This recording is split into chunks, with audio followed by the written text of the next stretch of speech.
도서관들은 어떻게 운영이 되고 있는지 구체적으로 좀 말씀해 주실 수 있을까요? 네.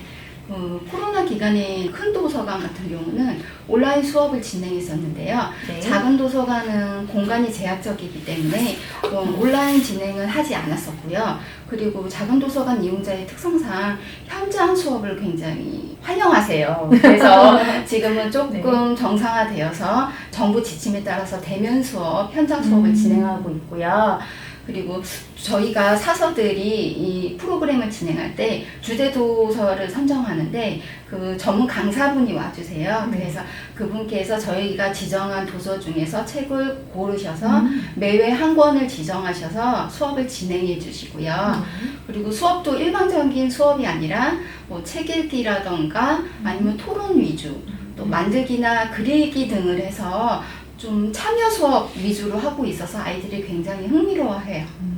그럼 대부분 그 수업을 이용하는 층이 어린이층인가요? 네, 보통은 초등학생 위주로 하고 있고요. 네네. 아무래도 중학교나 고등학교 같은 경우는 이제 시간을 할애하시기가 조금 힘드셔서 네, 참석이 좀 힘드시더라고요. 그런 참여형 대면 수업 굉장히 재밌어 보이는데 이런 그 기획 과정이 있을까요? 네, 저희가 처음부터 프로그램에 이런 각 도서관의 주제를 지정할 때는 설문을 드렸었어요. 저희가 일방적으로 주제를 선정하는 것이 아니라 자주 오시는 이용자들이 직접 도서관에 오셨을 때 설문을 해서 그 가장 높은 비율인 주제를 선정해서 해드린 거고요. 저희 이번에 내손 칠권 도서관은 저희가 전쟁을 주제로 담았고요. 도서관에서 평화를 꿈꾸다 라는 주제로 했습니다. 왜냐하면 지금 현재 진행형인 이라크의 우크라이나 침공을 이제 소재로 기획을 했고요. 지금 다양한 각도에서 책을 통해서 아이들이 생각해 볼 수 있는 시간을 좀 제공해 주고 싶었어요.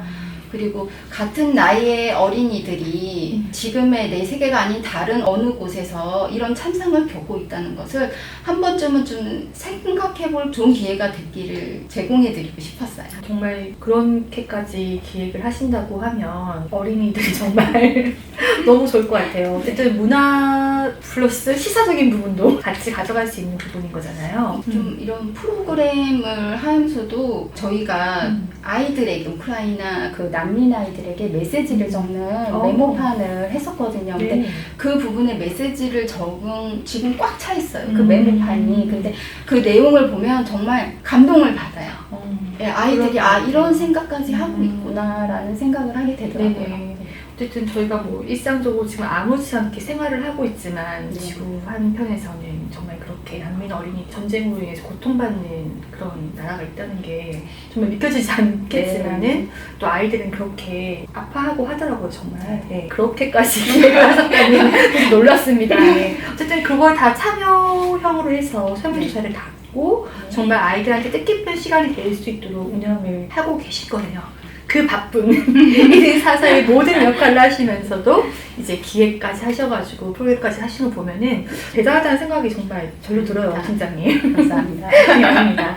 그러면은 주제 도서 선정과 북큐레이션 전시 도서 선정은 어떻게 다른가요? 이게 약간 좀 헷갈리잖아요. 주제 도서 선정이라는 것도 있고 북큐레이션의 전시 도서를 선정하는 거는 약간 비슷한 듯 다른 느낌이 들거든요. 네, 주제 도서는 전체적인 주제라고 생각하시면 북큐레이션은 집약적이라고 할 수 있죠. 그래서 이번에 하게 된 것도 아이들의 현 상황의 시사적인 부분도 있지만 아이들은 어쨌든 상상력도 풍부하고 감성적인 부분이 많거든요. 그런 부분에 좀 다가가는 주제로 선정하고 싶었고요. 그리고 저희가 이런 프로그램을 할 때는 그 프로그램을 하는 타 도서관에 벤치마킹을 하기도 하고요. 좀 서칭을 또 많이 하기도 하고요. 네, 그렇게 해서 준비를 하고 있어요. 정말 요즘은 너무 다양해서 정보가 범람을 하는 수준이긴 한데 어쨌든 지금 시국에 적절한 그런 거를 잘 하시고 계시는 것 같아요. 그러면 그 수업에 참여한 어린이 이용자분들의 반응은 어떤가요? 항상 이제 책만 보던 도서관이고 되게 정적이었는데 그동안 더 그랬죠. 네, 맞아요. 그런 공간에 이제 프로그램도 하고 하니까 에너지를 받는 느낌이랄까요? 그리고 토론을 하는 그런 모습을 보면은 아이들이 저런 생각까지 하고 저렇게 자기 생각을 발표를 할 수 있구나. 굉장히 많이 놀라곤 해요. 예. 그래서 굉장히 흥미롭고 재미있어 하더라고요. 그러면은 그렇게 다양하고 재미있는 어린이들이 참여한 그런 프로그램을 운영하시면서 좀 재미난 에피소드가 있으셨을 것 같은데. 네. 이렇게 프로그램을 진행하기 전에 보통은 네. 이제 형들이 프로그램에 들어가면 동생들이 많이 따라오세요. 오시면 이제 밖에서 기다리시거든요. 책을 보시면서. 그러면 저희가 아까 복층이라고 말씀드렸지만 네. 4층은 지금 유아도서가 있어요. 네. 그래서 그쪽에도 편안한 매트가 깔려 있어서 네. 그 아이들이 이렇게 놀이공간처럼 그렇게 책도 자유롭게 보면서 활용을 하는데요. 네. 저희가 화분도 굉장히 많아요. 어. 아이들한테 조금 산소 공급 좋은 환경을 만들어주기 위해서 제가 열심히 나무들도 키우거든요. 거기서 돌덩이가 있어요. 네. 예쁘게 장식을 근데 그 영유아들이 그 돌덩이를 네. 너무 소중하게 보물처럼 가지고 다니는 거예요. 네. 그래서 그거를 또 위험할 수도 있잖아요. 그쵸. 그래서 보니까. 한시도 눈을 뗄 수가 없고요. 또 복층이어서 계단이 있는데 네. 어느 하나 두 다리로 내려오는 친구들이 없어요. 어떻게 엉덩이로 미끄럼을 타고 내려오거나 거의 놀이터처럼 배로 타고 내려오거나 네. 그래서 저희가 물론 안전적인 부분에서 굉장히 신경을 많이 쓰고는 있지만 네. 그럴 때는 정말 한시도 눈을 떼지 못해요. 정말 이 몸이 어디라도 못할 것 같은 내 손 씻고 작은 도서관인데요. 네. 어쨌든 뭐 그동안 아무 사고 없이 잘 운영될 수 있었던 게 이런 관심과 정말 네. 사랑이 많은기에 가능한 일인 것 같습니다. 그러면은 지금 작은 도서관에서 다른 체험 프로그램도 있을까요? 저희는 이제 항상 운영하는 프로그램은 견학 프로그램이 있어요. 네. 이제 보통은 어린이집에서 방문을 많이 해주시고요. 선생님들이 단체로 이제 미리 예약을 하셔가지고 지정하셔서 오시는데요. 또 보통은 이제 이용률이 적은 오전 타임에 오셔서 이용을 하세요. 네. 오시면은 도서관 이용법이라던가 이제 각 실별로 안내를 해드리고 있고요. 네. 그리고 부큐레이션이랑 연계해서 저희가 만들기나 체험 프로그램 같은 것도 하고 있어요. 이 견학 프로그램은 언제부터 진행이 됐었던 거예요? 견학 프로그램은 한 지는 굉장히 오래됐어요. 이왕 씨가 도서관 이용률이 높은 이유가 있네요. 이 어린이 때부터 이런 도서관에 이제 거의 생활화하는 습관을 좀 키워주고 있는 것 같은데요. 네. 예전에는 제가 이제 유아 전담으로 있었는데요.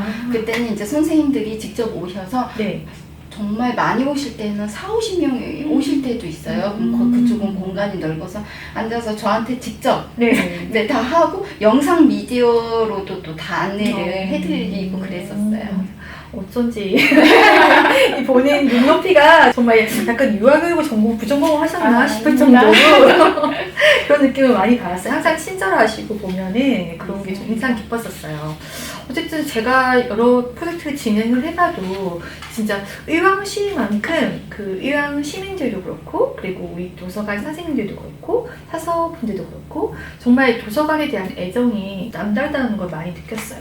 항상 보면은 그 아까 말씀주셨던 무인 대출 반납기에 책이 넘쳐나가지고 하루만 휴관을 했다고 하면은 거기 이만큼 넘쳐나서 뭘 고민하시는 분도 제가 봤었고 그리고 어떻게 하면 조금 더 좀 좋은 프로그램을 기획해서 지역 주민들과 함께 할 수 있는 데서 많이 고민하시는 것도 제가 했었거든요. 그리고 올해 같은 경우에는 내손 도서관이 에어컨 공사 때문에 잠시 휴관을 하게 됐는데 이용을 못하게 되는 거에 대한 비용이 되게 많았던 것으로 제가 알고 있어요. 그만큼 이제 그런 독서에 대한 그 욕망이 좀 크시죠. 그래서 그런 민원 때문에 제가 되게 놀랐었거든요. 그것 때문에 작은 도서관이 부담이 되고 있는 상황인가요? 초반에는 화도 많이 내시고 하셨지만 저희는 더더욱 같이 호응해드리고 붕괴해드리면서 또 그런 노하우가 있었구나. 그런 노하우가 왜냐하면 죄송합니다보다는 저희는 그분들이 화내시는 이유를 충분히 공감을 하고 거기서 이용을 못 하신다면 저희가 그 작은 도서관의 자료로는 미흡하지만 어쨌든 여기라도 이용을 하실 수 있도록 이런 게 노하우인 것 같아요. 그냥 신입분들은 죄송합니다 하겠지만은 아, 이제 네. 이런 공감이 되게 중요한 거잖아요. 네. 그래 맞아요 이러면서 하시는 그런 거. 네, 저희가 더더욱 막 한수 너무나 배운다. 네, 알고 있습니다라고 하면은 음. 차분해지시더라고요. 맞아요. 네. 아주 좋은 팁을 주신 것 같네요. 오늘 정말 유용한 그런 내용들 많이 나눴는데요.